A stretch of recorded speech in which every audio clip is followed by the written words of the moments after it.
record. Sweet. So we're slowly, ever so slowly, moving towards quotients. I thought we were going to do it this week, but I guess not. We're kind of like going to do it, I think, next week. I mean, we've heard me say that before, and it didn't seem to be true, but hopefully it is next week. And quotients are so cool. They're a lot of fun. But like I said, I think probably the reason why we're taking it slow is that students do tend to freak out about them. They are fairly difficult concept. Hold on, I'm just going to plug in my Surface. They're a pretty tricky concept. And yeah, I mean, spending a little bit of time with things like cosets and the things that we're going to do today, which are normal subgroups, probably doesn't hurt, right? And part of the problem for this is groups are actually, despite being sort of the set that, where things are interesting, we have these three axioms for a group. We have the identity, associativity, the existence of an inverse. And you can remove some of those things, right? You get different algebraic things. You get things like called magmas and groupoids and whatever. But groups are kind of the first place where you get enough richness that it's actually interesting. But you don't get enough structure. So you get enough structure that it's interesting, but not enough structure for everything to be really nice. And I think a group theory course like this can kind of throw a lot of people off into how nice algebra really is, because groups aren't necessarily nicely behaved, right? It's like you would wish everything was an abelian group, right? Because abelian groups are so nice, and then like non-abelian groups are gross. So anyway, and we're going to see an example of that exactly today of, something that is only exists in non-abelian groups, or at least is only interesting in non-abelian groups. All right, let me just go to where my thing is. Okay, so here's our goal. Let me explain to you what it is that we want to do. So our goal is generally the set of cosets. There's no reason to suspect that we could do anything to impose a group structure on them, right? So what we'd like to do is figure out, is there a special kind of subgroup that if we take their cosets, we actually can impose a group structure on the set of cosets, right? So our question that we ask ourselves is we want to determine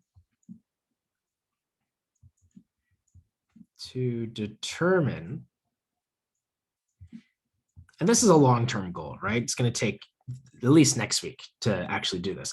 So we want to determine if there is some additional structure necessary to ensure that the set of cosets can be endowed with a group structure.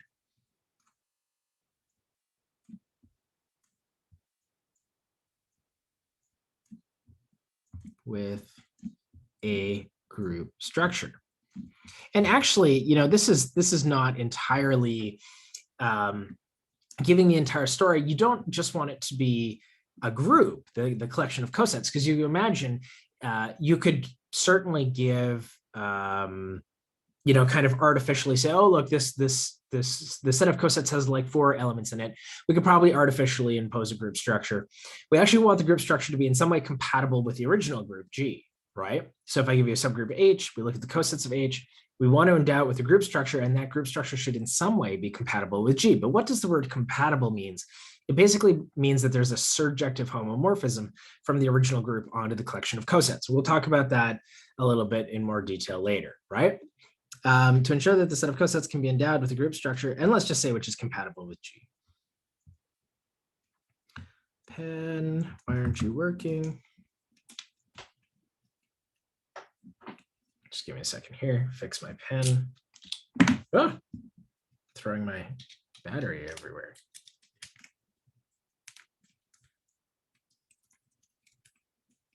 All right, hopefully that does it. Beautiful, which is compatible with G. Okay, so again, this is a bit of a stretch goal. We're going to worry about that a little bit more next week. This week, though, what we're going to do is we've kind of, done our rough work ahead of time. Ali and I know what the correct characteristic of that group needs to be, right? We said, is there any additional structure that we need? We figured out what that is. We're going to tell you what it is and then play around with those a little bit. And then next week we'll see, oh yeah, these do exactly what I want them to do. Okay, so that leads to the following definition, which again, right now is going to seem you're like, why do we care? Why would we define this thing this way? The reason is that we know ahead of time that this is what we need, okay? So a subgroup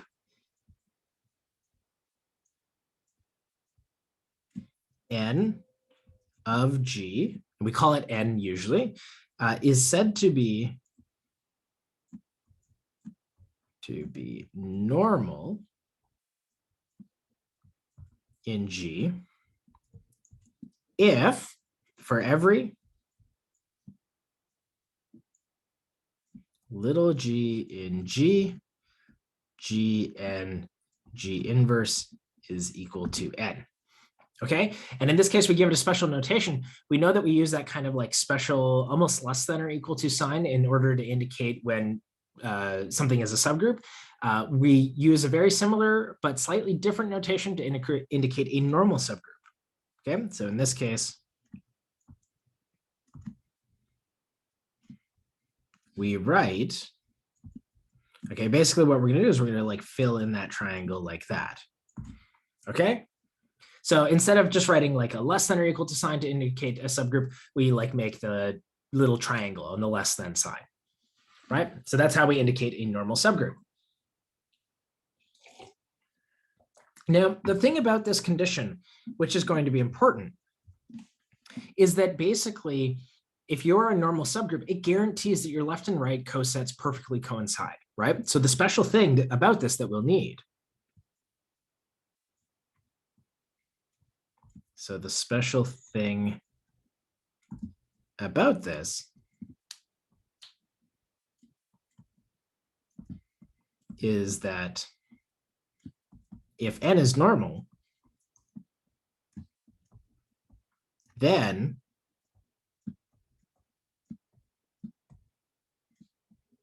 for all G and G, okay? So this is what I mean by that there's this perfect correspondence between the left and the right cosets, right? Gn is equal to Ng. And we saw before, this is generally not true, right? When we first learned about cosets, which I guess was 2 weeks ago now, we pulled out this example of S3, and we looked at the subgroup generated by really any transposition or, by the transpositions. And we saw that this just wasn't true, right? So the special thing about being a normal subgroup is that this is going to be true. And this is exactly what we need, that the left and right cosets correspond. And again, you can try and piece this together. Really what we're talking about here is, if you remember, again, when we first started talking about cosets, I told you that, the collection of left cosets, or for every subgroup of a group, that defines an equivalence relation on the group, where the cosets are precisely the equivalence classes, right? They are the representatives. What we're going to need when we define a quotient group, which is basically we want to put a group structure on a set of cosets, we're going to need that a binary operation is well defined. And this is exactly the condition that will give us the well-definedness of the binary operation. And it's because, again, both of these things define equivalence relations which satisfy a special property. Okay, so if you want, what you can do, go back to that lecture 2 weeks ago, look at where I say, there's a bijective correspondence between subgroups of the group and equivalence relations which satisfy this property. And then realize that both of these things being true at the same time, Gn being equal to Ng, gives you 2 properties. And those are exactly the properties that you need for a group operation to be well-defined. Okay, so that's, again, we'll talk about that explicitly. I will bring that up next week. So if you don't want to think about that at all, don't worry about it. I will explicitly spell that out for us. But if you're kind of thinking, and I mean, there's a test this week, you're probably not going to do the extra work. But if you want to go back and really say, do I understand cosets? That's a great exercise that you can do. Go back 2 weeks ago, pull up that, that definition and that theorem that I proved for you, and see if you can anticipate where we're going to be going. And of course, there's nothing saying you can't read ahead either, right? Now, you might not believe this. I'm willing to bet most of you, if you see, this, and then I write down this, you're like, yeah, okay, maybe I could believe that, I would kind of put the G on the other side. Strictly speaking, we kind of have to be a little bit more careful about that. So for our purposes, what I'm going to do is I'm going to do the following proposition. I don't think this one is in the book, at least not in its totality like this. But it's going to give us a bunch of different equivalent criteria to determine if a group is normal. And they all basically look like one of the two things in the blue rectangles. So let me state the proposition, then I'll tell you what I mean. So if G is a group, and let's say N is, very suggestively a subgroup, then the following are equivalent. The following are equivalent. Okay, so one, the first is that N is normal in G. And let me just kind of write down again what that means. G and G inverse is equal to N for all G and G, right? Okay, that's not surprising. We kind of suspected that that was going to be true. The second thing, let me just flip the page here, is that in fact, Gn, you don't even need equality. You really only need subset, okay? For all G and G. Number three, Gn is equal to Ng for all G and G. I probably should have just put for all G and G at the beginning, right? Might have saved myself a little bit of time. And then once again, you don't actually need subset.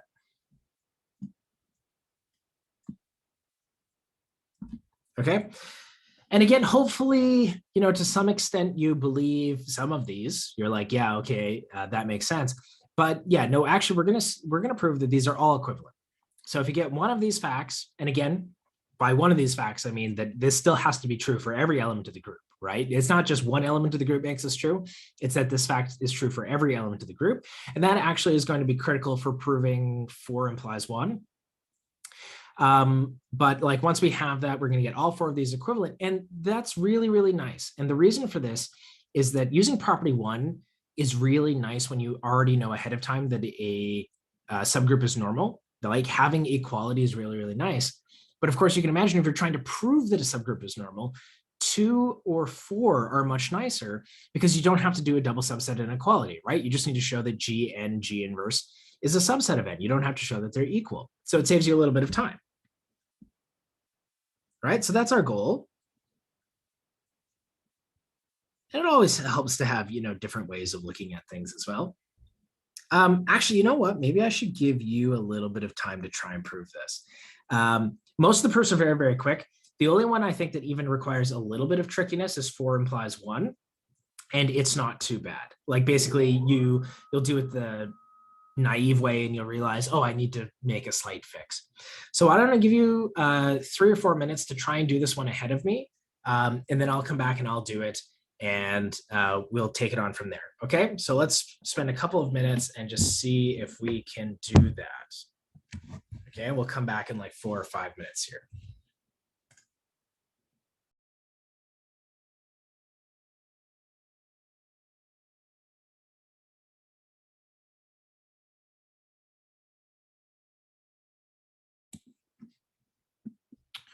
Okay, so that works out to be about 4.5, 5 minutes or so. And hopefully you managed to make some progress on that. There's really only 2 proofs you have to do, right? Because 1 implies 2 is trivial and 3 implies 4 is trivial, right? If you know that the 2 things are equal, then 1 is definitely a subset of the other. So the only proofs that actually need to be done are 2 implies 3 and 4 implies 1. Okay, but let's kind of write them down, right? Let's go through it cyclically. So 1 implies 2, right? Remember, anytime you're trying to do the following are equivalent, don't prove everything as if and only if, just kind of go around in a circle, right? This one is trivial. Certainly. Okay, so oops, now we want to do 2 implies 3. All right, so we're going to assume that Gng inverse is a subset of N, and we're going to show that Gn is equal to Ng. Fortunately, here we do want to show that these 2 sets are equal, so we're going to have to do a double subset inequality. However, the proofs of the subsets being equal is pretty much identical. So let's say let G little n be in G big N, right? Which is a subgroup of Ng. And because Gn is in Ng, that means that we can write Gn is equal to n hat G for some n hat in N. Now, this is a critical point right? These can and generally will be different n's, right? The fact that G big N is equal to big NG, or is even a subset doesn't guarantee that the n's on either side of the equation are the same, right? So we have to be careful about that. They are different. Okay. All right. So what do we want to do here? We're trying to show that this is in NG. Oh, sorry. Like one direction is immediate, right? Let Gn be in here. Oh, no. Yeah, we don't know this yet. This is what I'm trying to prove. Sorry, I jumped the gun here. So now what I'm going to do is I'm going to multiply the right-hand side by G inverse. Gn G inverse. This is now, sorry, Gn G inverse. That is a subset of n. So that means that Gn G inverse is equal to n hat for some n. Sorry, I got ahead of myself. And so Gn is equal to n hat G, which is in NG, right? So that gives us the forward direction. Thus, Gn is a subset of NG, right? And then conversely, I mean, the other direction is almost the exact same, right? Similarly, let NG be an element of capital NG, right? So that G inverse, yeah, I think actually in my original proof, I just kind of did this one really, really quickly. So G inverse NG is in G inverse NG. That's also a subset of N, right? And now you might be protesting because you're like, well, hold on, my G inverses are on the wrong side, right? Because if we look at the assumption of 2, we have the G and G inverse is a subset of N, but here's the critical point. I'm assuming this is true for all G. So if it's true for all G, then this statement is also true if I replace G with G inverse, right? So this is kind of the critical point. That's in N. Thus, G inverse NG is equal to n hat for some n hat in N. And thus, NG is equal to Gn hat, which is in Gn, right? So that takes care of that. Hence, no pen, stop dying. Hence, NG is a subset of Gn, and both inclusions give equality. Right, so there, again, super important that we knew that it was held for all G, right? I was really leveraging that fact. Okay, 3 implies 4 is trivial. And if at any point there are any questions, please shout out. So this one's trivial. So again, we only now need to do 4 implies 1. All right, let's just remind ourselves what we're trying to do. So we know that G big N is a subset of big NG. And I want to show, therefore, that Gn G inverse is equal to big N, right? So again, I have to do a double subset inequality. So let's say let Gn G inverse be in G capital N G inverse, right? I want to show that this is in N, right? Because I'm trying to do both inequalities. Okay, so let this be true. What do we know is true? We have number 4 here, which is at the top of the screen. So we know that G capital N is a subset of big NG, right? So since Gn is in G big N, and that's a subset of NG, there exists some n hat in N such that Gn is equal to n hat G, right? And now what I'm going to do is I'm going to plug that into my original thing, G and G inverse. So thus, G and G inverse is equal to n hat G G inverse, which is equal to n hat, which is an N, And so that direction is done. Right, so I've got that subset. Now I'm going to pick an element in N and show that it's in G and G inverse. Oops. So now fix some little n in N, right? And let me just double check here, because this is again the one where I need to flip it and use the opposite. So G inverse little n is in G inverse capital N, which is a subset of NG inverse, right? So again, I'm using the fact that this property must hold for all of the elements of the group. Therefore, if it holds for G, it must also hold for G inverse, right? Thus, there exists some n hat in N such that G inverse N is equal to n hat G inverse. That is, N is equal to G and G inverse, which is in G capital N G inverse.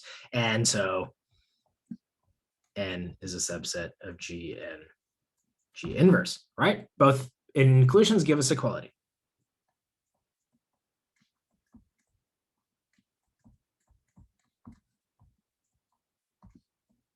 G and G inverse is equal to N. Voila. Okay, so we've proven that all of these things are the same, right? And we're done. And again, like most of these are not too bad, right? We only had 2 of them to do because 2 of them were trivial. And now we have any of these 4 equivalent definitions of being normal, right? So we can use any of them if we want. Okay, so are there any questions so far? Let me know if something here is bugging you.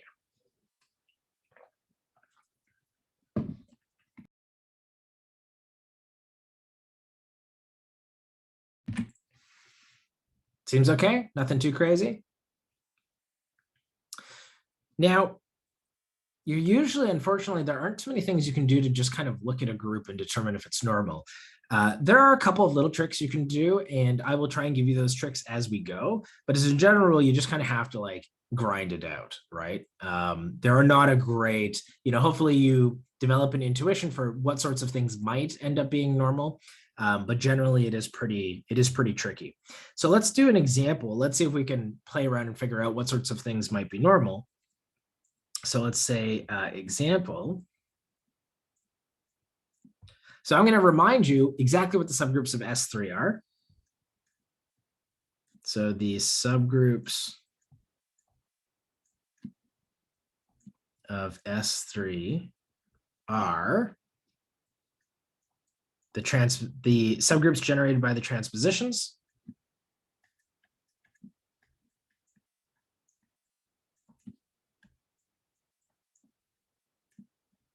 right? The subgroup generated by 1, 2, 3. Now that has the element 1, 3, 2 in it, so I'm not going to write that as a second one. I guess I should include just the trivial subgroup and the group itself, S3. So here are all of possible subgroups, and what the question is, which one of these is normal, right? Which of these are normal?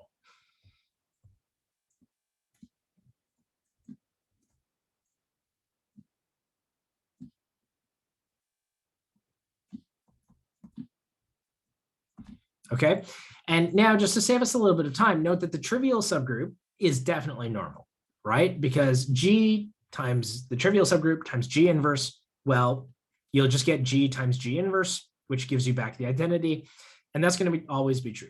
So certainly this one, that's definitely normal, and the entire group is always definitely normal, right? Everything is closed under the binary operation, so little g times big G times little g inverse is always going to be in big G. So this one is as well. These ones are dumb though, right? Like we're not kind of interested in these subgroups. We're more interested in the proper non-trivial subgroups. So which of the proper non-trivial subgroups is normal? I promise you at least one of them is, right? So of these 4 groups, at least one of them is normal. And in fact, it's very reasonable to suspect that if, let's say we looked at the subgroup generated by the cycle 1, 2, if that's normal, probably the other 2 are as well, right? Because their definition is completely symmetric, right? Up to just we can isomorphically, or using an automorphism, we can map the cycle 1,2 to the cycle 1,3 to the cycle 2,3 just by relabeling our indices, right? So therefore, we suspect that if any of the subgroups generated by the transpositions are normal, then they probably all are. And for the same reason, if one of them isn't, probably none of them are, right?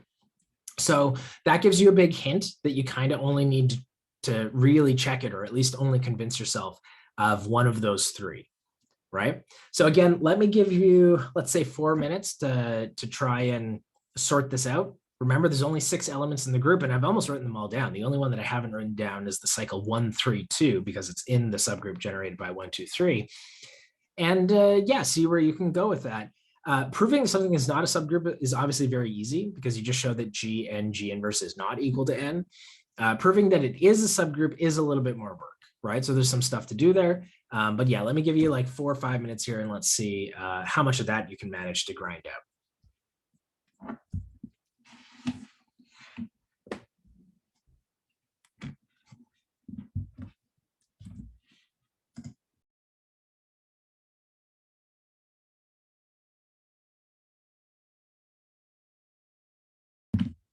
Okay, anyone have it? Which of these subgroups are normal?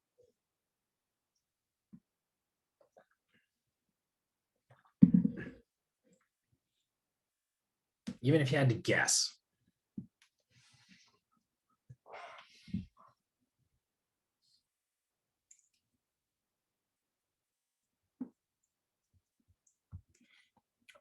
Right, exactly, yeah.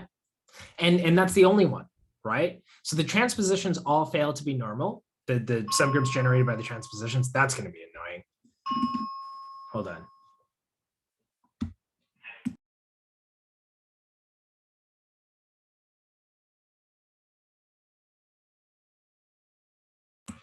Okay, that's great. So we're testing the fire alarm, so it's going to get really loud here in a second. Anyway, so the transpositions all fail.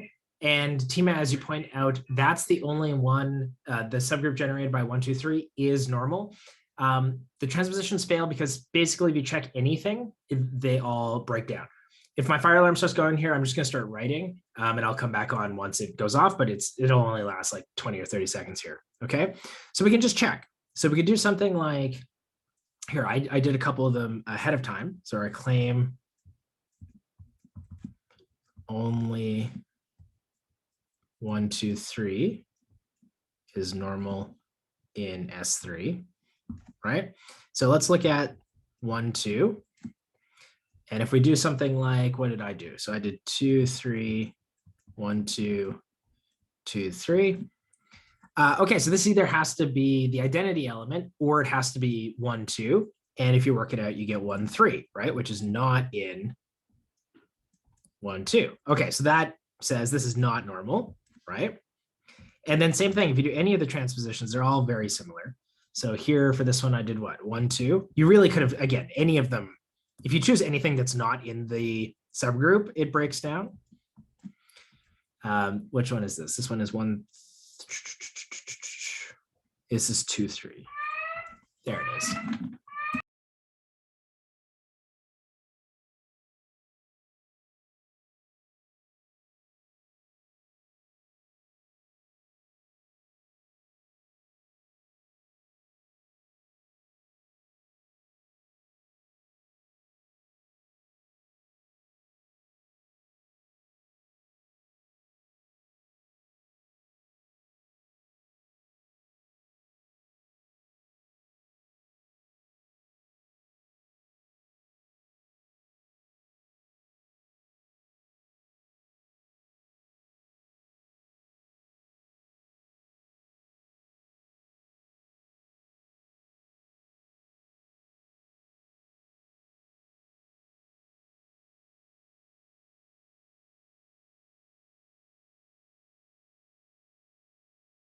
Okay, thanks for bearing with me through that. But yeah, again, you could have pretty much anything that you chose would have broken these, and you would see very quickly that these ones aren't normal. So nothing generated by a transposition is normal. Now, get our claim is sort of an interesting sort of question is 1, 2, 3 normal, right? And now this one's a pain in the butt, right? And we'll do in a second, we'll do a theorem that like makes this one much easier. But yeah, this one is normal, right? And just to remind ourselves, so this is the identity permutation 1, 2, 3, and 1, 3, 2. Okay. And if you go through it, you get 1, 2. And remember, I'm really leveraging the fact that because 1, 2 is a transposition, it's inverses itself, right? Okay, so I'm just going to try and write these all down really quickly. But basically, the transpositions just flip which element, which non-identity element you're working on. So these are all end up giving you the same thing. 1, 3, 2, 3. So these are all 1, 3, 2, which is, we note, in the group, right? And then same sort of thing. If you do the transpositions on 1, 3, 2, you get back 1, 2, 3.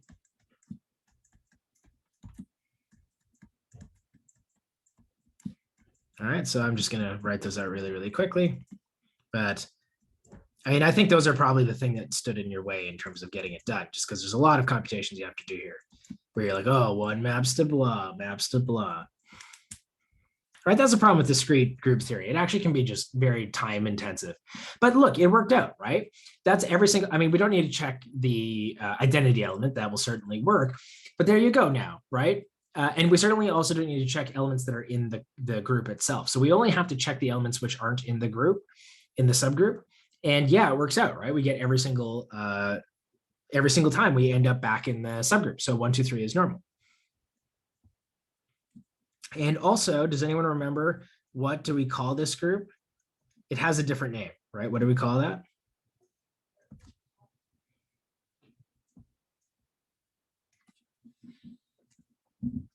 We use a different letter for this group, right? We don't just call it the subgroup generated by 1, 2, 3. Sometimes we call it something a little bit else.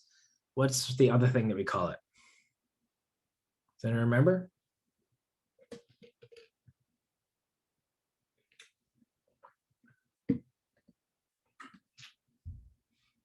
No one remembers? This is A3, right? This is the alternating group. Right? 1, 2, 3 is an even transposition, or sorry, is an even cycle. And you know, again, because why? Its cycle length is odd, right? So if I give you a cycle length that's odd, you know that it's an even transposition. 1, 3, 2 is also an even cycle. And that's all of them, right? So yeah, this is A3. And it turns out AN is always normal in SN. And we can prove that with the following result. So I actually hadn't planned to do this in this order, but we might as well do this here. So proposition, if G is a group, N is a subgroup, and the index of N and G is 2,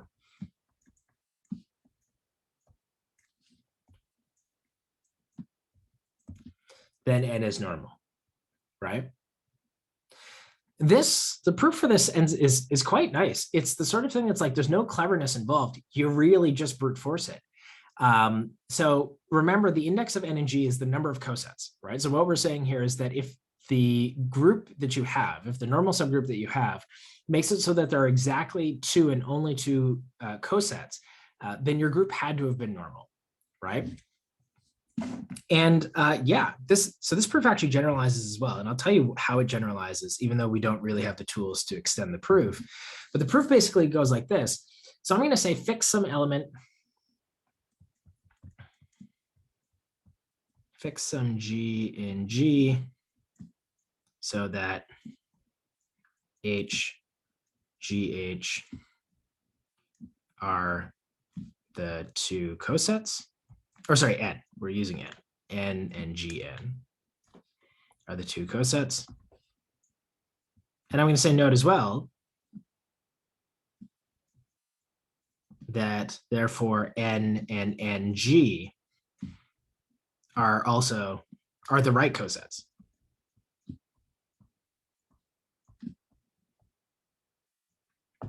Right?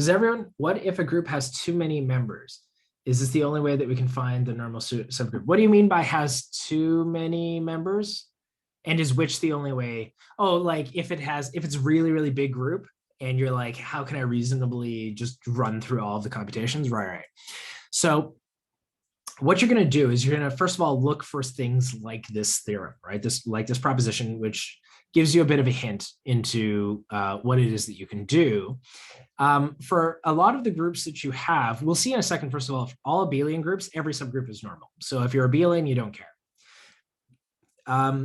The trick usually is another theorem that I'm going to do in a second, and I'll show you that theorem. But that's usually the trick that I would use. But there are a couple of cases where niche sort of things like this do work out, and you can manage to just say, oh, hey, look, the index of this thing is 2. And by Lagrange's theorem, you know how to compute this, right? If you know the number of elements in N and you know the number of elements in G, you can compute the index just by dividing the order of G by the order of N. And if you get 2, then you're done. So in particular, what this says is any normal subgroup whose order is exactly half of the group is automatically normal. And again, I'll state for you, even though we can't necessarily use it, I will state for you a small generalization here.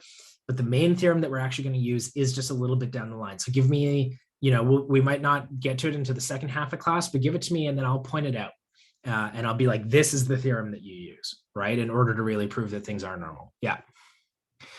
Okay. So let's convince ourselves of this right now, right? So if n comma gn are the left cosets, then n comma ng have to be the right cosets as well.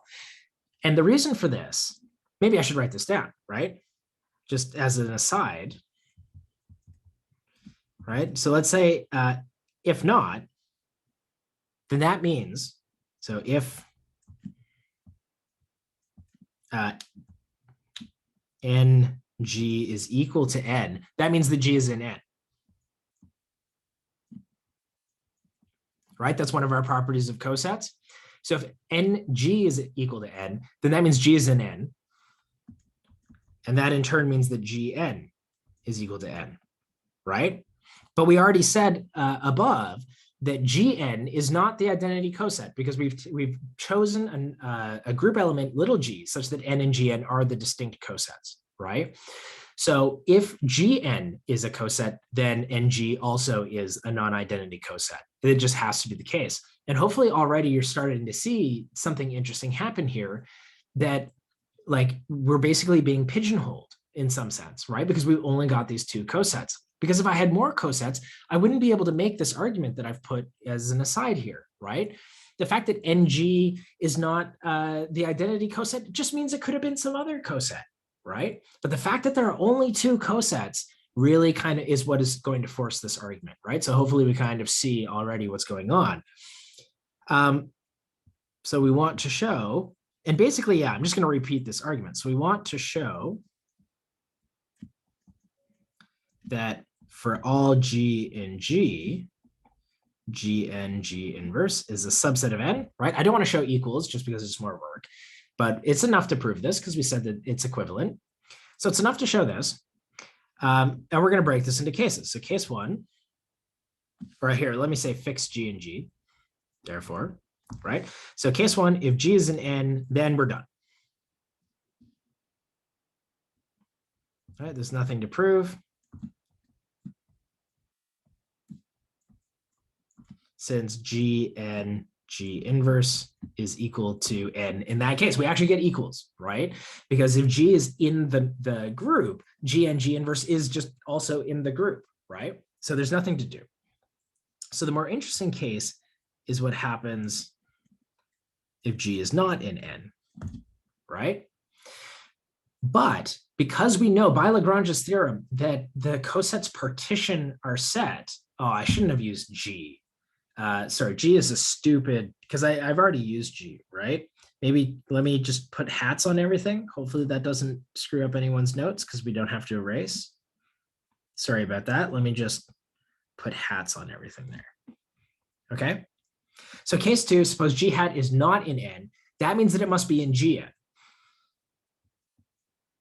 Right? So thus g hat is in gn, right? Since the cosets partition the space.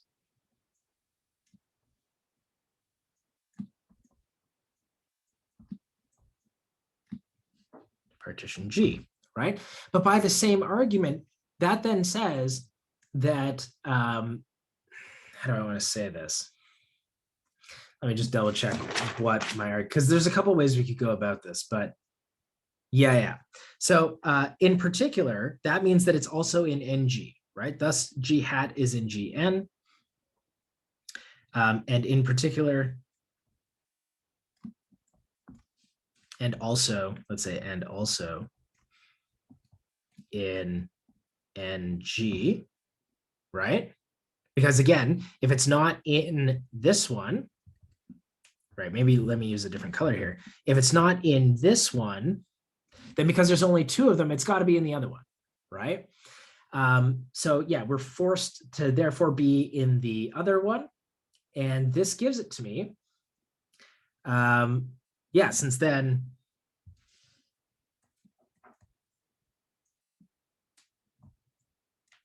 so now I have an element in GN, and it's also in G and NG.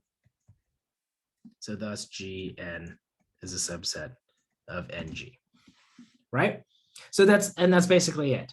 In fact, you probably could have almost gone, you could have probably even argued it from here, which is basically these two things can't be equal. And so these two things have to be equal and you're done, right? So you almost could have argued it just directly from the set of cosets and said, look, n obviously has to be equal to n. Therefore, these two things have to be equal. And if these two things are equal, then n is normal, right? For any G.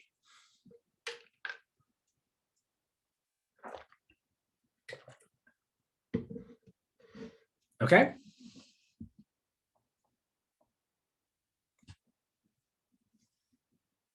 Any questions about that? Maybe let me give you kind of this nice thing too. Now you can't use this. Maybe I should put it in red to say you cannot use. But this does generalize. If the index of n and G is the smallest prime which divides the order of G, then your group is normal.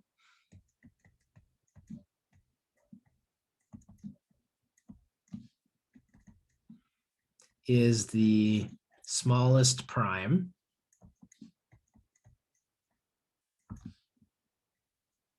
which divides the order of G, then n is normal in G. Okay, so again, when by Lagrange's theorem, when I state this theorem up here and I say the index of n and G is 2, implicitly this tells you that the order of G is even, right? Because by Lagrange's theorem, like that, the index has to divide G, right? So if I say it's equal to 2, that means that 2 must divide the order of G, which means the order of G must be even. But what if the order of G is odd? What if the order of G is something like 21? The order of G is 21. The smallest prime which divides 21 is 3. In which case, if you know that you have a subgroup whose index is 3, then you automatically get that it's normal. Okay, so you might say, well, like if we can't use this, why are you telling us? Because I want you to know how this generalizes. We could, in theory, prove this in this class, but I'd have to do a little bit of hand waving and you'd have to be like, oh, okay, I guess I see why that's true. The techniques aren't particularly difficult, but it does require a little bit of a conversation about group actions, which you don't tend to do in this class. So like it's something you might do, like you would do if you took a specialist group theory course. Again, they're not hard. It's just a time issue, right? If we had more time, we would totally cover this sort of thing, but we don't cover it just for time reasons. And if we had this, we could prove it no problem. But I think it's kind of nice to show you that these things do generalize. This isn't just a special fact. This proof is a little bit harder than this one, obviously, because it uses different techniques. But just being aware of sort of like what the results are out there, right? That there are, these results do generalize and do become a little bit nicer, okay? So this is nice. And as immediate corollary, right? Immediate corollary, you get that the alternating group is normal in Sn for all n.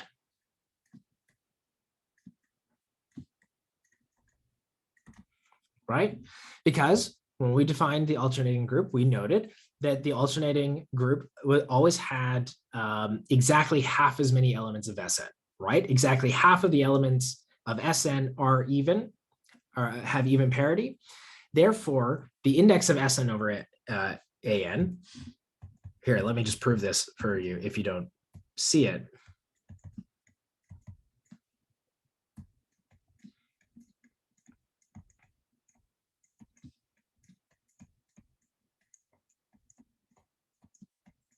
Right? We said the alternating group always has exactly half of the elements of Sn. That means that its index is 2. Because its index is 2, it's automatically normal. Okay, and again, this ends up being so crazy important, right? Like this ends up being something that really ends up coming up a lot later. The fact that the alternating group is always normal in Sn is super critical. Okay, it makes a big difference when you get into some really higher level algebra. You really leverage this fact and you use it a lot, right? Which is why we talk about the alternating group. It's not just this sort of like interesting example, it's that it comes up a lot. Okay, it actually has a very profound effect on the state of algebra. In fact, there's an argument that you could make, when we talk about, oh, there's a quadratic equation, there's a cubic, there's a quartic, but there's no quintic. The standard proof that there's no quintic really kind of leverages the alternating group, right? And not necessarily the fact that it's normal, more the fact that An is not solvable for n greater than or equal to 5, but let's not worry about that. If you want to learn more about that, go take a course in Galois theory, which we do have here. Okay, so I think this is probably a natural time for us to take a break. When we come back, what I will do, so I will prove to you that every, let's just do this now because the proof is stupid. And when we come back, I want to be able to show you what the main way you do of proving that a group is normal. So let's just state and prove this one. Give me like 2 minutes. If G is abelian, every subgroup is normal.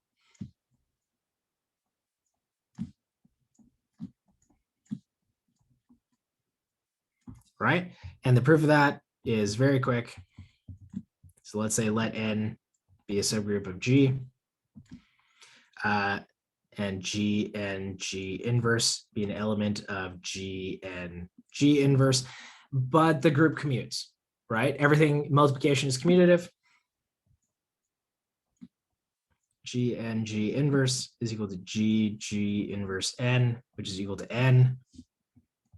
So G and G inverse is a subset of n, right? Basically, yeah, you can move, in a commutative group, if you want to think about it like this, you basically take the G inverse to the other side of the n, and then they cancel each other out. And obviously you just get n, right? So in abelian groups, this is stupid. We're not really worried about normality. It's not a special criteria. It really is only interesting in the case of non-abelian groups, okay? And then maybe let me just state this. Yeah, you know what? Here, let me, what I'm going to do is I'm going to state the proposition and then we're going to go on a break. We'll take like a 15-minute break, which will include not only our 10-minute break, but about 5 minutes as well for you to give this one a shot. This is how we do this one, Tima. So property, let's say if phi from G to G prime is a homomorphism,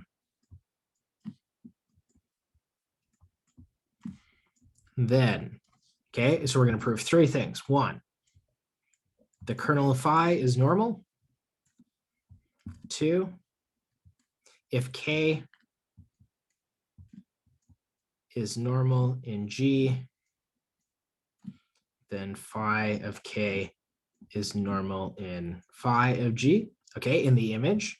And 3, if K hat is normal in G prime, then its pre-image is normal in G.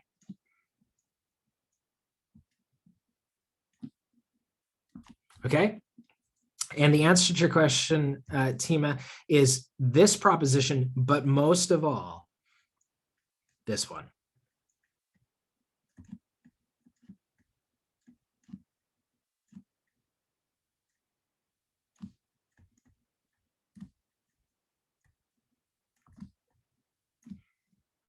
And this seems, you're like, I think when you look at this, you're just like, what?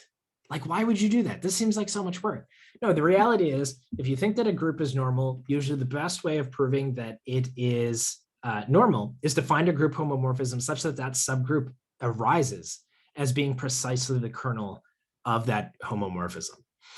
And that does seem potentially a little bit tricky, but it does usually end up being kind of the best way of doing it, right? Because proving that like working with phi is relatively nice. Usually when you have a group homomorphism, you know some nice properties about it, and you can look at its kernel. And that's a really concrete thing, right? We can be like, yes, I know what the kernel is. I know how to compute it. And it's not terrible. So if you suspect that a group is normal, you often just find a group homomorphism for which it is the kernel. And in fact, a group is normal if and only if it is the kernel of a group homomorphism. Okay, so this is actually equivalent to being normal, is that you are the kernel of a group homomorphism, which means not only are you hoping that you can find a homomorphism, you're guaranteed that there is always a homomorphism where your normal group is the kernel. Okay, so this often is kind of the best way of doing it. Okay, everyone. So what I think we're going to do here is, like I said, I'm going to break. We'll take 10 minutes. And in fact, one nice thing you can do is try and prove that AN is or maybe like A3 is the kernel of a homomorphism into, well, whatever, you choose what you want, but, prove that the kernel is, what am I trying to say? Prove that A3 is the kernel of a group homomorphism and therefore is normal in S3. That would be kind of an interesting exercise. But let's take 15 minutes, 10 minutes for our normal break, and then 5 minutes for you to try and prove this. None of these are hard. None of them require any tricks remotely. It's just unwinding definitions. Okay, so this is really good thing to kind of get your hands dirty with. Make sure you give it a try. It is 2:10 by my watch, so let's come back at 2:25. And then I'll finish off these proofs for you. Okay, and of course I will be around. Throw anything in the chat if you have any questions, and I will be happy to answer. When I come back, I'm going to go refill my coffee and stuff. Okay, so I'll see you all in 15.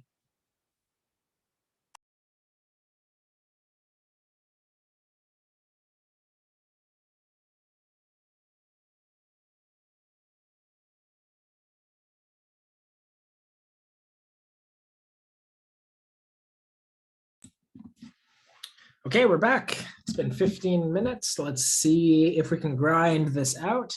And like I said, most of them, for the most part, are unraveling definitions. 3 might be the one that gives people most trouble, just because I think many students aren't necessarily used to playing with pre-images.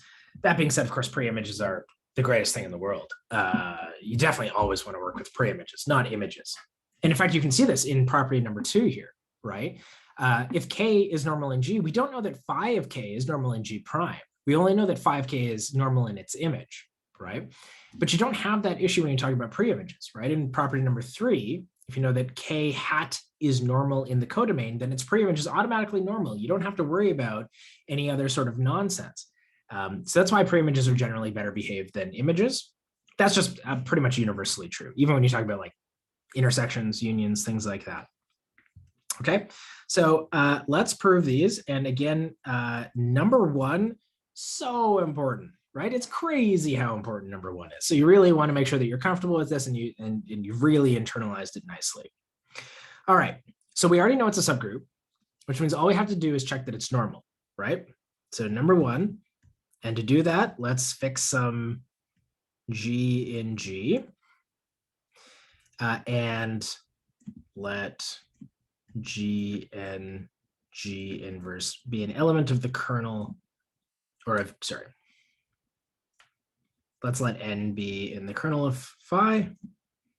And then let's look at G and G inverse, right? So that G and G inverse is in G kernel of phi G inverse. So what we're going to do is we're going to take phi of this. And basically what we want to do is we want to show that this thing is also equal to the identity, right? So that would tell us that G and G inverse is also in the kernel of phi, and we would be done. And if we use the fact that this is a homomorphism, we would get this. Actually, let's move that inverse to the outside, which we know we can do. This thing here, this is the identity in G prime by definition, because we said N is in the kernel, right? So we know that phi of N goes to the identity. And what you see ends up happening is these two things just kind of cancel each other out quite nicely, right? So this gives us the identity in G prime, So that thus tells us that G and G inverse is also in the kernel of phi. So G kernel of phi, G inverse is a subset of the kernel of phi. And that tells us that the kernel, right, this was done for an arbitrary G, so therefore it's done for all G. That tells us the kernel of phi is normal. Okay, great. Like I said, that's actually really critical. It ends up being super important. And if we wanted to, again, we actually could have, we're not yet at the stage where we can prove this, but we actually could have defined normal subgroups this way. We could have said a group is normal precisely if it is the kernel of a group homomorphism. Okay, so number 2, we're going to assume that K is normal in G and show that its image is normal in the range of phi, right? So what do we want to show? So let's fix let's call it G hat in phi of G. And let's call it maybe K hat in phi of K, right? So by definition, sorry, these should be big.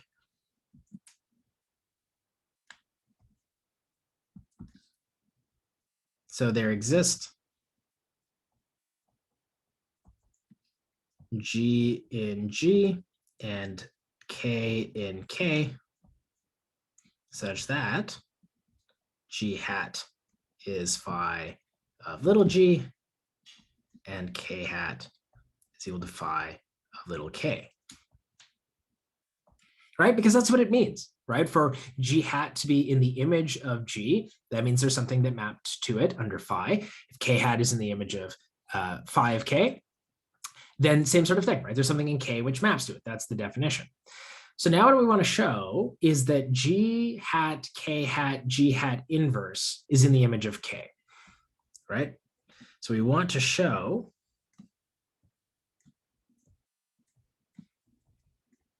that G hat, K hat, G hat inverse is in phi of K, i.e. we need to show that there's something which maps to G hat, K hat, something in K which maps to G hat, K hat, G hat inverse, but it's the obvious thing that you would expect, right? And indeed,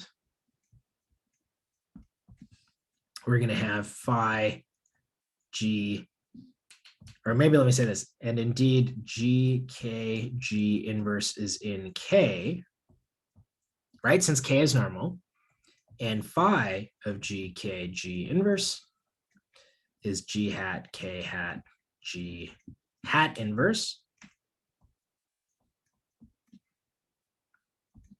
in phi of K, right? So we're done that. And you can see here how important it was that phi of K was only normal in phi of G because we needed to be able to do this. Right? I needed to be able to say there's something which maps to G hat. And I'm going to be in trouble if I don't have that, right? So if phi is not surjective, then necessarily it must miss something in the codomain. And if I try and conjugate against that thing that's not in the range of phi, then I'm not going to be able to say anything about it, right?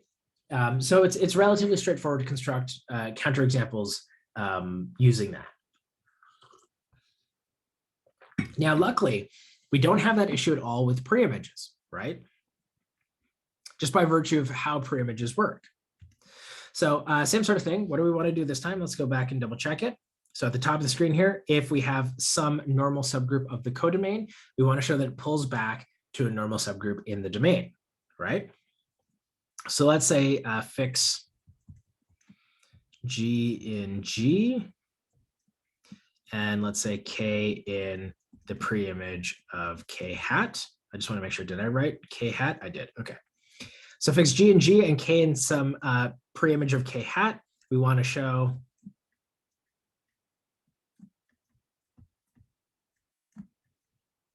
that G, K, G inverse is also in the preimage of K hat, for which that equivalently means that phi of G, K, G inverse is in K hat, or equivalently,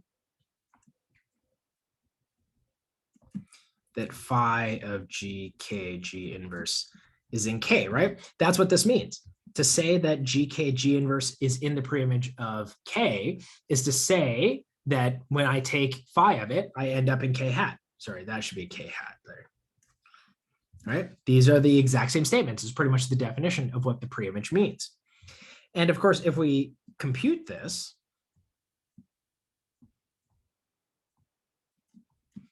we would get phi GKG inverse is phi of G, phi of K, phi of G inverse. And yeah, this is going to be in phi G K hat, phi G inverse, which is in K hat, because K hat is normal, right? Is normal in G prime, right? And so we're done. So this is nice, and we can use these results too. Let me zoom out there.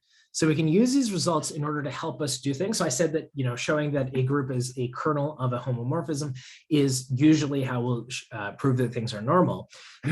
Maybe not in this class, but outside of this class, and especially as you start to get into non-discrete mathematics, like infinite groups, you kind of have to do it this way, right? Because you literally just can't check every single element. So this is the best way of doing it, especially when you have infinite groups. And 2 and 3 can be useful as well, right? Which is, again, that the images of normal maps are normal, and that the preimages of normal maps are normal, or sorry, the preimages of normal groups are normal. And, so if you have a group homomorphism that you're just lying around, you could start taking images and preimages and see what sort of things they give you, right? And that's a good way as well of figuring out and characterizing the collection of normal subgroups of a group. Okay, so that's a useful thing that you can do.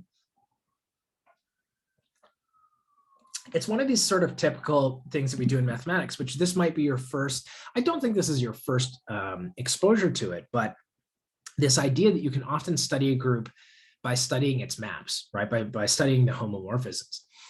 And you've probably done something like this as well in linear algebra. If you think about linear algebra, you can really learn a lot about a group by its linear transformations. And in fact, you can really see this in something like 224 or 240 or 247, if you've taken those classes, where you start to use the linear transformations in order to do some really complicated things, right? Not so much in like 223, but even, again, even rank nullity, right? Rank nullity tells you all sorts of cool and interesting things as well. So you can learn about a space by studying its linear transformations as well.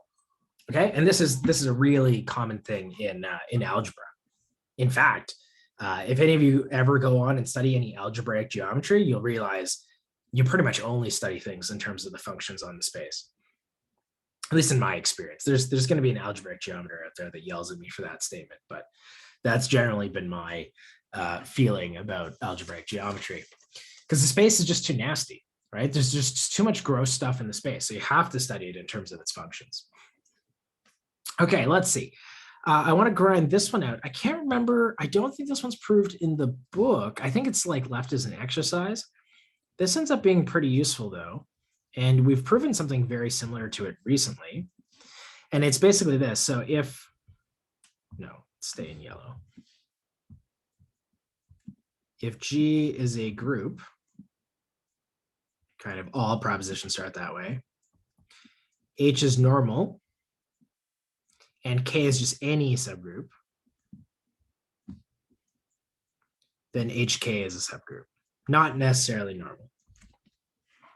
Okay, and we talked about HK, right? It's right. Maybe let's say recall, right? We talked about this last Monday though. So HK is the set of things that can be written as something in H and something in K, right? And that doesn't have to be a subgroup, right? There's no reason that thing should be a subgroup. It's certainly a set, and you can define it. It has the identity, but generally there's no reason to guarantee that it should be a subgroup, especially if you're not in a commutative group. And that's really sort of the issue, right? The issue here, right? So generally the issue that you run into is that if you have like H1, K1, H2, K2, so that becomes H1, K1, H2, K2, and you're like, okay, well, that doesn't look like something in H times something in K, right? The H's and the K's alternate. If you're abelian, no problem, right? If you're abelian, you can move everything around. You can group all the H's on one side and all the K's on the other. But the problem is that if you're not abelian, you generally can't do that sort of flipping around, right? But normality of H is exactly what it's going to take to fix that, right? The fact that we can't kind of flip the K and the H, we can fix that using normality. Okay, so that's kind of the idea here, right? This doesn't, let's say this is not in HK. And of course, the same thing is true if you take the inverse, right? If you go H1, K1 inverse, that's like K1 inverse H1 inverse. That's in KH, but it's not in HK, right? Not in HK. So that's kind of the problem that we run into. But again, normality of H is really going to help us fix that. So let's do our proof. And this proof is not in any way difficult. Okay. Like again, I was doing it from scratch. This isn't a proof that I remember. I would just do it. So when I was doing this for this lecture, I didn't do the correct normality the first time. But here, you'll see what I'm saying. So what I want to do, I'm personally a big fan of proving things are subgroup using the 3-step criteria, right? Show the identity is there. It's closed under multiplication, it's closed under inversion. Some people like to use the subgroup test, right? Where you show that if A and B are in your set, then AB inverse is in your set. I don't like that. I like to do all 3 steps because it reminds me of a linear subspace, right? I like to do it that way. So we're going to do it that way. Now, E is in HK.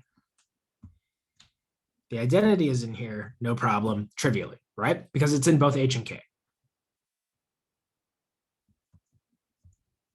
Okay, so it definitely contains the identity. Great, phenomenal.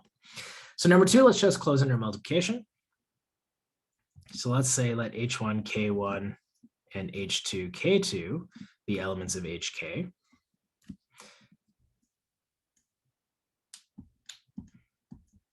Then, because we don't care about good grammar in this class, H2, K2 is equal to H1, K1, H2, K2. Okay, now, this is what, basically what I wrote above there. And I said, here's normally where we would get stuck, right? Because we don't have any way of moving the K's and the H's around. So at this point, you would go like, okay, this is clearly where I need to use normality, right? Like if you were proving this on a test or something, you'd be like, this is where I have to use normality. What do I know? I know that H is normal. Okay, so let me just double check which one I wanted to do. Right, okay. So what I am going to do is I'm going to try and use normality on this thing right here, on H2. Now, in order to do that, I need to have, I've got K1 on one side and K2 on the other side, and that's not going to do me any good. So what I'm going to do is I'm going to artificially introduce H1, K1, H2, and then I'm going to introduce K1 inverse here, and then add in another K1, right? So here I've just introduced the identity by multiplying K1 inverse K1. But the benefit of that is I'm now going to be able to say, look at this thing here, right? So I've got K1, H, K2 is equal to H, right? Because H is normal, so I know that that's true. So that means there's some H prime in H such that this thing, I can just replace that whole thing with H. So let's maybe call it H hat. Oops, sorry, this should be a K2, not an H2. K2. All right, for some H hat in H. And this is now in HK, right? Because this thing's in H. This thing is in K. So this thing is, in fact, in HK. Now, are there any questions about that? Right? I want to make sure everyone understands how I use normality there in order to rig this so that I was able to, basically, like I didn't move around the H's and the K's, but what I managed to do because I knew that H was normal was to get rid of a bunch of the K's and to replace them by something new, right? Which is just in H. So let me kind of like kill one K, right? At the cost of kind of introducing another one. So is everyone okay with that? Is there any Are there any questions there?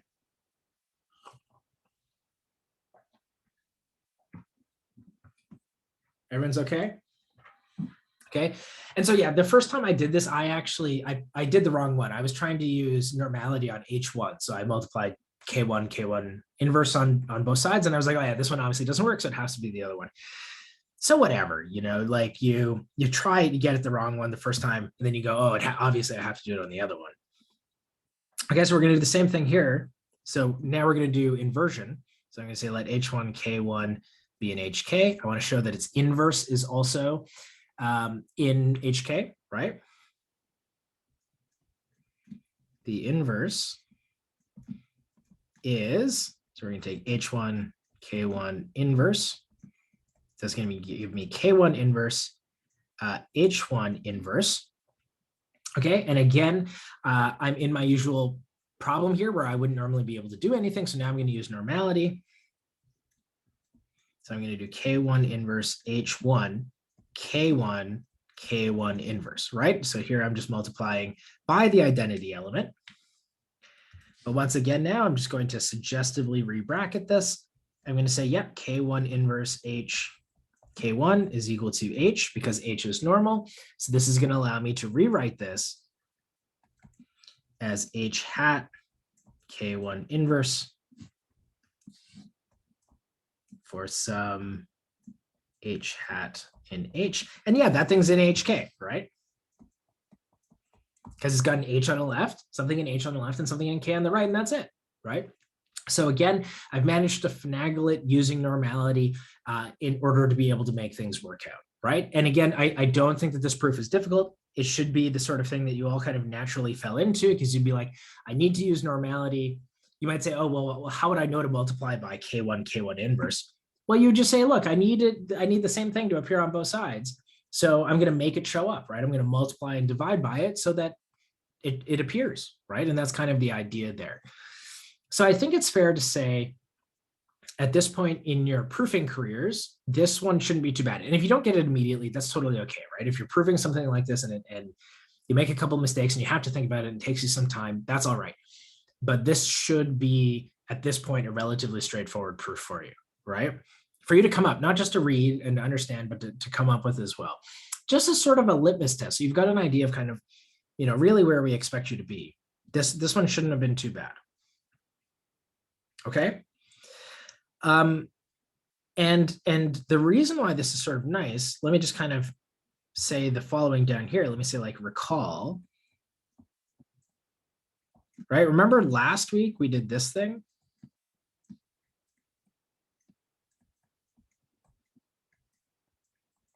Right, we proved this. Okay, so that was just for sets, right? Like we didn't have any guarantee there that HK was a group, and that didn't necessarily make sense, but now it does. Now that left-hand side is absolutely a group, right?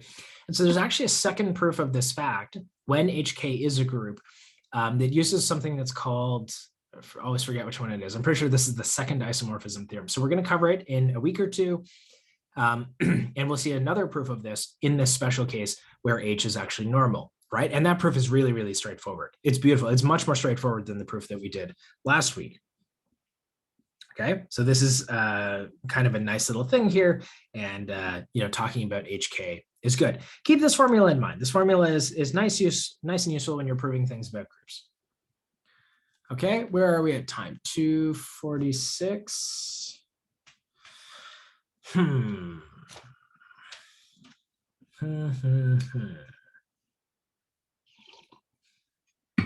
Let's see, what do I want to do?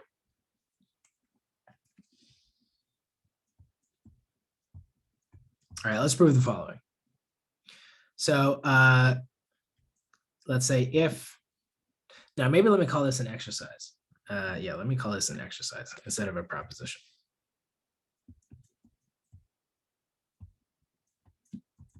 So let's say if N is just a subgroup right now, if N is just a subgroup of G, then N is normal in G, if and only if for every gamma in G, gamma of N is a subset of N. Okay.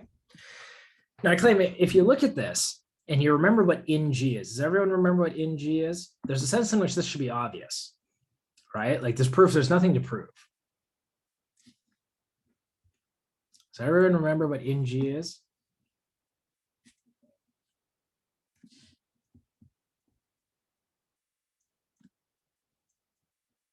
Right? The in G is the collection of inner automorphisms.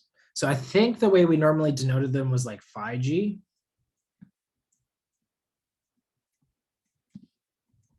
And the way that you would compute them was to do this GXG inverse thing, right? Where you end up conjugating. It was precisely the conjugation map. So if you think about what phi G of capital N is going to be, well, that's precisely GNG inverse, right? And saying that GNG inverse is a subset of N is just immediate, right? So I think I'm going to leave this one as an exercise. So maybe try this one. It's very straightforward. Both, even though it's an if and only if, both directions are maybe 1 or 2 lines. Okay. So I think that this is a nice little exercise. And really, there's a sense in which it's just a rephrasing of the definition of normality using now these inner automorphisms to capture this G and G inverse information, right? This conjugation action where you multiply one side by G and the other side by G inverse. So it's really just a rephrasing of that fact. It ends up being very straightforward to prove, okay? Just 1 or 2 lines. And then, I don't know if we're going to get through this one, but I'd like to at least set it up. This thing is a lot of fun. So if G is a group, I have a love-hate relationship with this thing I'm about to show you. If G is a group, and little g and little h are elements of the group, then let's define their commutator, written like this. Okay, so it's like bracket G comma H close bracket. That's GH G inverse H inverse. Okay. Now this thing's called the commutator because it's equal to the identity if and only if G and H commute with each other, right? So think about that.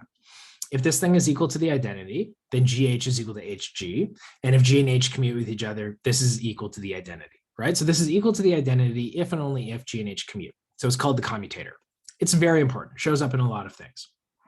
Now what we're going to do is the following. So define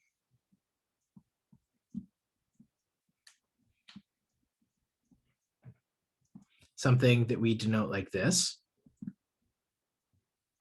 Okay, where you kind of like put the capital G's in there. And this is the subgroup generated by the collection of all words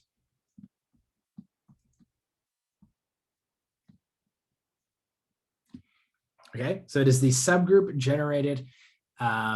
So their words are products of commutators. Okay, does that make sense? So basically you take the set, maybe let me write it like that. So you take the set of all commutators in your group, okay? You let G and H run through the entire group, you take the collection of all possible commutators, and then you take the subgroup generated by that set. Okay, so this is called the commutator subgroup. The commutator subgroup is normal.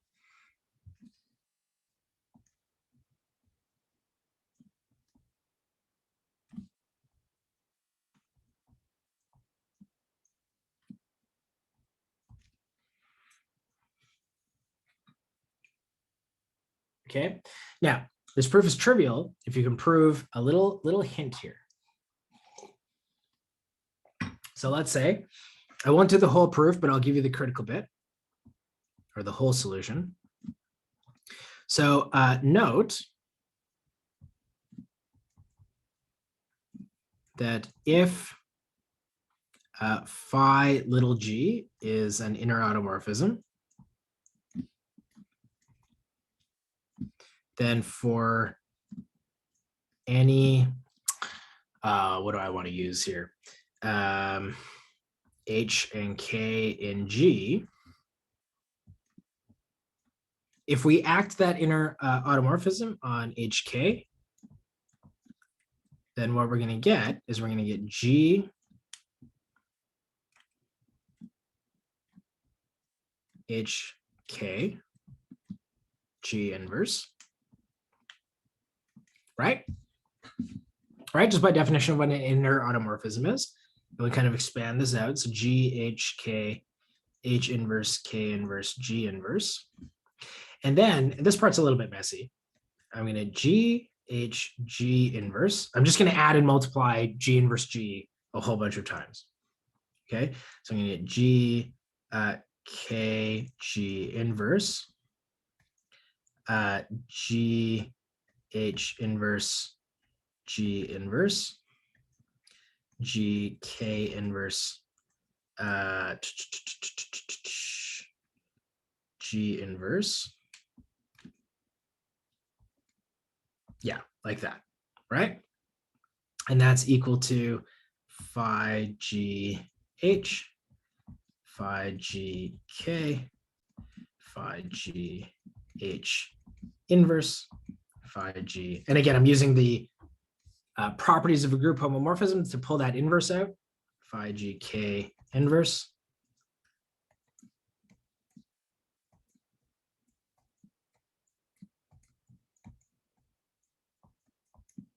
And you get this.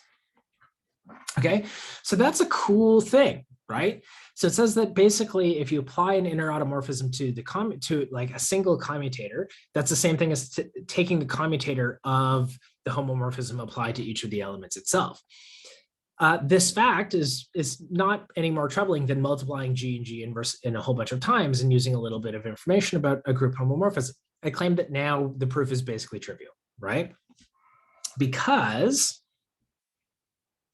so let's choose a word in G and G inverse. So let's say let pi equals 1 to n Gi Hi be an element of GG. So that, if I act phi G on this,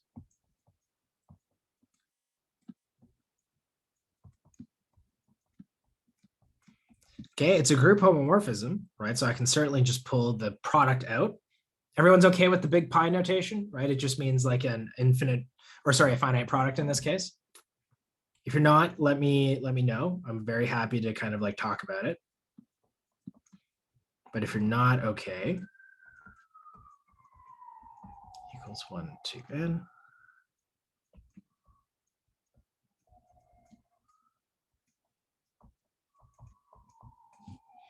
Right? And that's in GG. Right? Because it is a product of commutators. And that's what I wanted to do, right? Like in order to show, basically I wanted to show that if I apply phi to a product of commutators, I get back a product of commutators, right? And so what have I shown? Thus, for all phi G in the inner automorphism group, we get that phi GG is a subgroup of GG.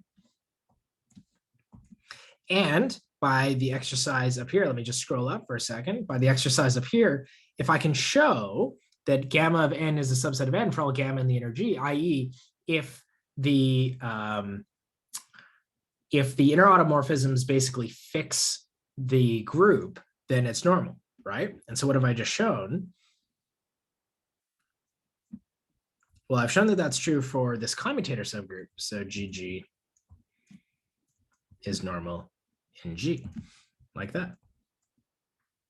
Voila. Okay, so this is a proof. This is a little exercise that's like really easy to write down if you recognize the right things to write down, right?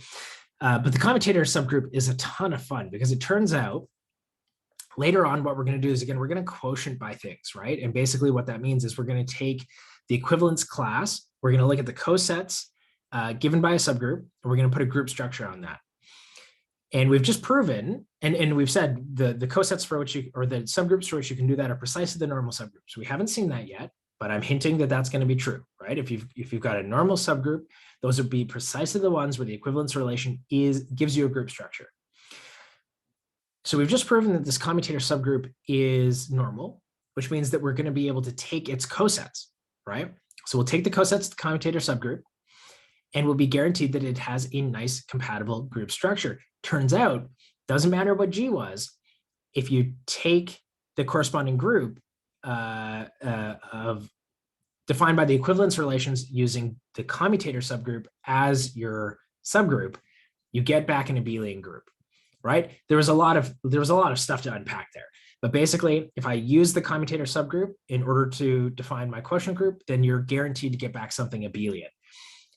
So what this says is like the commutator subgroup contains all of the non-abelian information about your group, right? It has all of the non-abelian information in it, such that once you make all those things become the identity, you're guaranteed to get back something abelian. So that's super cool. There's a couple places where this actually really comes up useful. It definitely came up even in my research at one point. So yeah, this ends up being not only interesting in discrete group theory, but even when you get to like Lie groups and continuous groups and topological groups and things like this, kind of later down the line. Okay, so the only thing I've left for you here as a little exercise is just to do this exercise right at the top of my screen here. Like I said, that exercise, it's an if and only if, but each direction is only a line or two, right? It's really straightforward to do. So give it a shot, give it a try, make sure you can do it, because if you can't do it, that's a red flag that we need to work on this a little bit more, right? In which case, post on Piazza, I'm happy to help and answer that, but that should only be 1 or 2 lines in both directions. So give it a shot and just make sure that you can do it. Does anyone have any questions?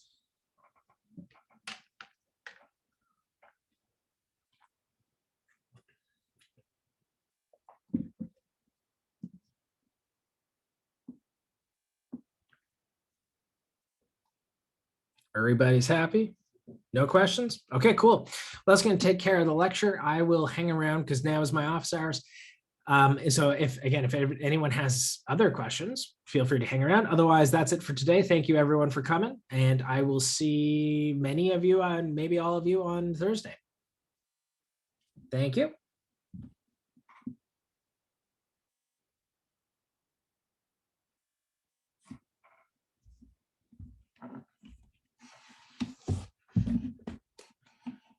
See you then.